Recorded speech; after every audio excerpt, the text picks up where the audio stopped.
As hype builds for Saturday's Rugby Championship showdown at Eden Park, former Springboks head coach Nick Mallett has urged South Africans to calm down, warning that some of the rhetoric around the clash borders on arrogance. Many have billed the Springboks meeting with the All Blacks as the biggest test since the 2023 Rugby World Cup final. But Mallett, speaking on SuperSport's Final Whistle show, was quick to downplay that narrative. I just think people have been talking about this being the biggest game since the Rugby World Cup final, and perhaps between us two teams it is, but I think we just need to take a step back a little bit and not be too pleased with ourselves, he said. The World Cup, 1 point in the quarter-final, semi-final, and final. You haven't demolished anyone and you've just got through.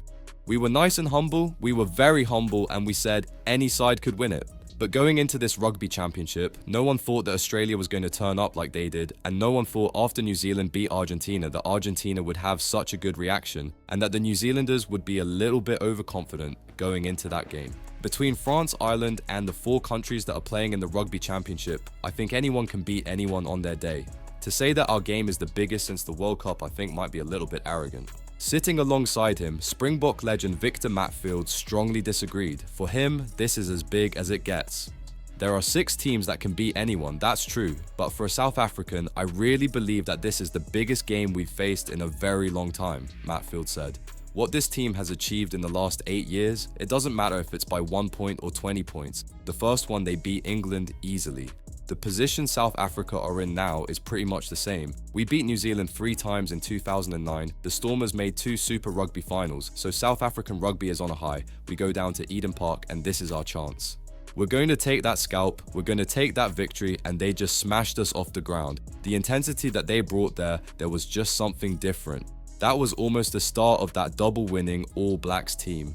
This team is facing the same thing. They've won 2 World Cups and getting a bit older. They're facing New Zealand at the home of New Zealand rugby. There's not a bigger challenge. For me, Rassie lives for this. This team lives to do something special, so this would have been circled 2 years ago. Matfield reminded fans just how rare a Springbok win in New Zealand truly is. In World Rugby, there are also other games. We play France, we play Ireland, they're going to be big as well. But for us and New Zealand, and the history there is between the 2 teams, this is an opportunity for us. We've won 4 World Cups out of 7 attempts, but in 30 years, we've only beaten New Zealand 4 times in New Zealand, and we've not beaten them at Eden Park. So the debate is set. Mallett says South Africans risk arrogance by hyping this up as the biggest test since the World Cup. Matfield says it's the defining challenge of this generation. But what do you think? Is this Eden Park clash just another rugby championship fixture, or is it truly the Springboks' biggest battle in years? Drop your thoughts below, subscribe to Green and Gold Army News, and join the debate because Saturday's showdown could define legacies on both sides.